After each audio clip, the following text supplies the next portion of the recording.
रोज एक नई कहानी देखने के लिए चैनल को सब्सक्राइब करें और बेल आइकन दबाना ना भूलें। गणेश गांव का एक गरीब दर्जी था। लोगों के कपड़े सिलकर वो अपना घर चलाया करता था। एक दिन वो अपने घर के आगे बैठा अपनी सिलाई मशीन ठीक कर रहा होता है।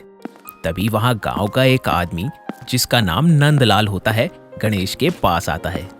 और भाई, क्या हाल चाल है तुम्हारे? सब कुछ ठीक ठाक तो है? बस भाई, कट रही है जैसे तैसे जिंदगी। अब यही बोलना पड़ेगा तुम्हें, क्योंकि तुम्हारा काम तो चलता ही नहीं है। क्यों जले पर नमक छिड़क रहे हो भाई?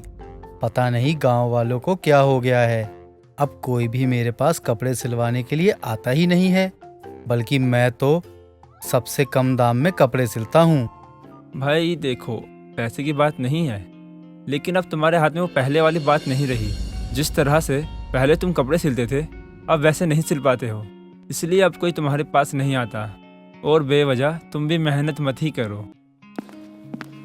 गणेश नंदलाल की बात सुनकर बहुत दुखी हो जाता है। तभी उसकी पत्नी निर्मला वहां आती है। आप यहाँ क्यों बैठे हुए हैं? आज बाजार नहीं जाएंगे क्या अपनी दुकान लगाने? कहाँ जाऊँ भाग्यवान, आजकल हर काम में लोग एक दूसरे की ओर बढ़ते हैं। बाजार में भी यही हाल है। वहाँ मेरे से अच्छे अच्छे लोग हैं जो एक से बढ़कर एक डिजाइनर कपड़े बनाते हैं, तो भला कोई मुझसे कपड़े क्यों सिलवाएगा? तो क्या आप अपना काम छोड़ देंगे? आप काम नहीं करेंगे? नहीं, काम नहीं छोड़ूंगा, लेकिन कभी कभी मन निराश हो जाता है। मन को निराश करने से कोई फायदा नहीं है। काम तो आपको करना ही पड़ेगा, वरना हमारा गुजारा कैसे होगा? हाँ, वो तो है। मैं भी इसी बात को लेकर चिंता में हूँ कि अगर काम नहीं चलेगा तो आगे घर कैसे चलाएंगे हम। आगे का मत सोचिए, अभी से नहीं चल रहा है। आपको अभी से ही सोचकर चलना पड़ेगा। मैं तो कहती हूँ कि आप इस काम के साथ साथ कोई और काम भी देख लीजिए। अगर वो काम जम जाए तब आप ये काम छोड़ देना।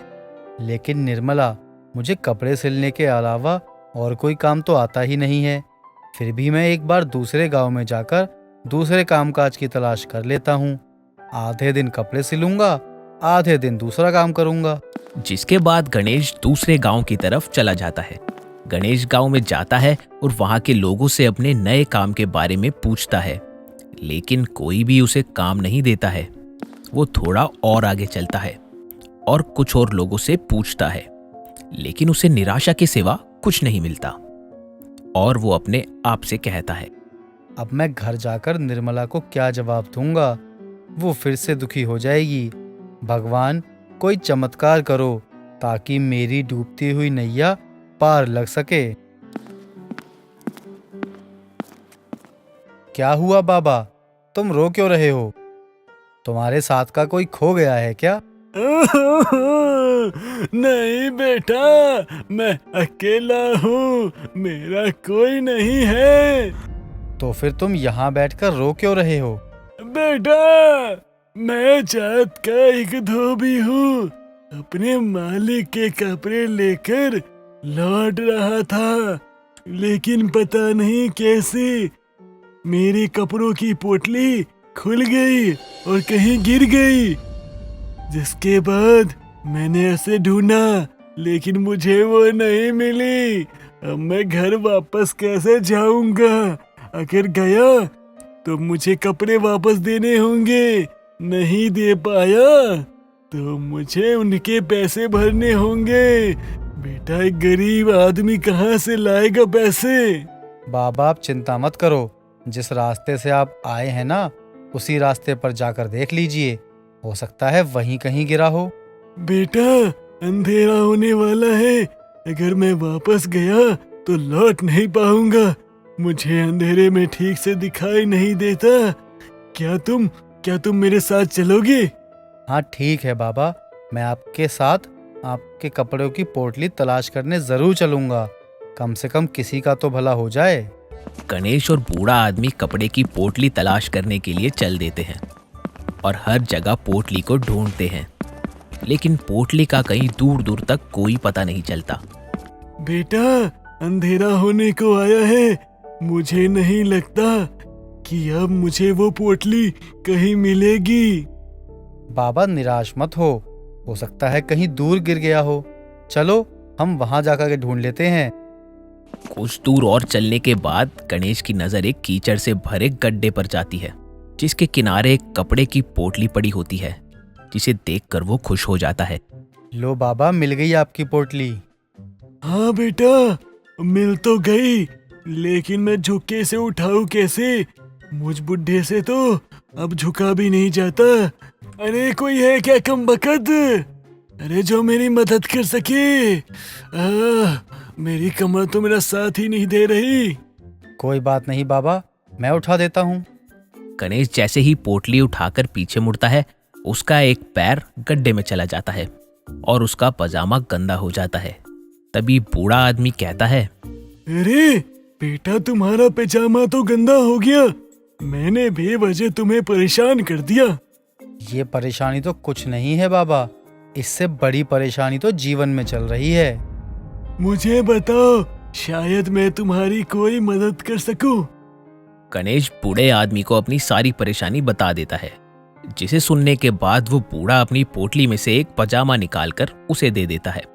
बेटा, तुम्हारा दुख सुनकर और तुम्हारे साथ इतना समय बिताकर मुझे ये एहसास हो चुका है कि तुम एक नेक दिल इंसान हो।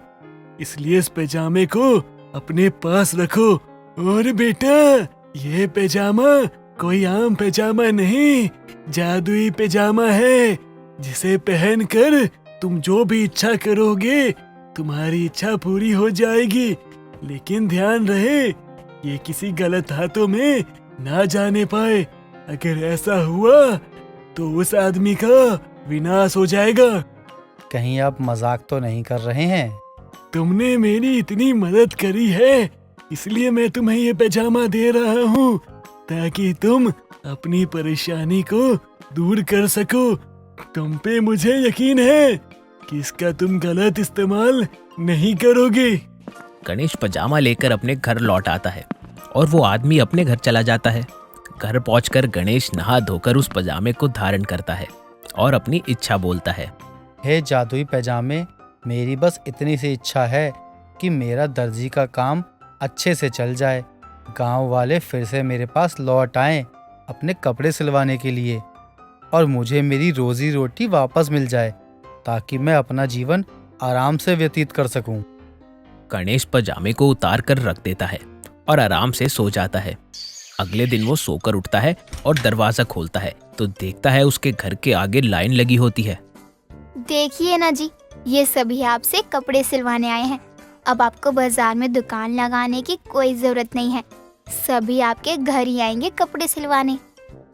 वो पैजामा तो सच में जादुई है, उससे मैंने जो मांगा वो पूरा हो गया, मुझे और कुछ नहीं चाहिए। गणेश फिर से सभी गांव वालों के कपड़े सिलना शुरू कर देता है, जिसके बदले में लोग उसे बहुत सारे पैसे देते हैं। आज तो बहुत अच्छी कमाई हुई है, अब हमें आगे पैसे की कोई परेशानी नहीं होगी। सही कहा आपने जी, मैं तो बहुत खुश हूँ। एक दिन नंदलाल गणेश के घर के आगे से गुजर रहा होता है। वहां लोगों की भीड़ देखकर वो हैरान रह जाता है। ये क्या, पहले तो इसकी दुकान पर एक आदमी तक नहीं आता था, और आज देखो कितनी भीड़ लगी हुई है। आखिर माजरा क्या है, पता करना पड़ेगा। आज तो तुम बहुत खुश हो गए। आखिर सुबह सुबह तुम्हारे घर के आगे ग्राहकों की लाइन जो लगी थी, कौन सी जादुई पोटली खोल दी तुमने, जो रातों रात ये चमत्कार हो गया? जादुई पोटली का क्या मतलब है? सब भगवान के ऊपर है। कभी खुशी तो कभी गम होता है, कभी धूप होती है तो कभी छाँव होती है।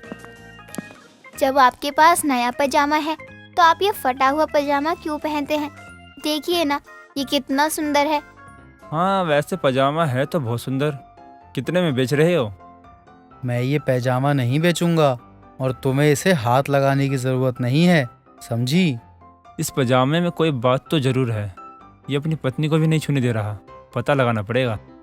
कुछ देर बाद नंदलाल अपने घर चला जाता है और रात के अंधेरे में गणेश के घर आकर उसका पजामा चोरी कर लेता है और उसे पहनकर कहता है, पजामा तो बहुत अच्छा है, लेकिन इसमें जादू क्या है?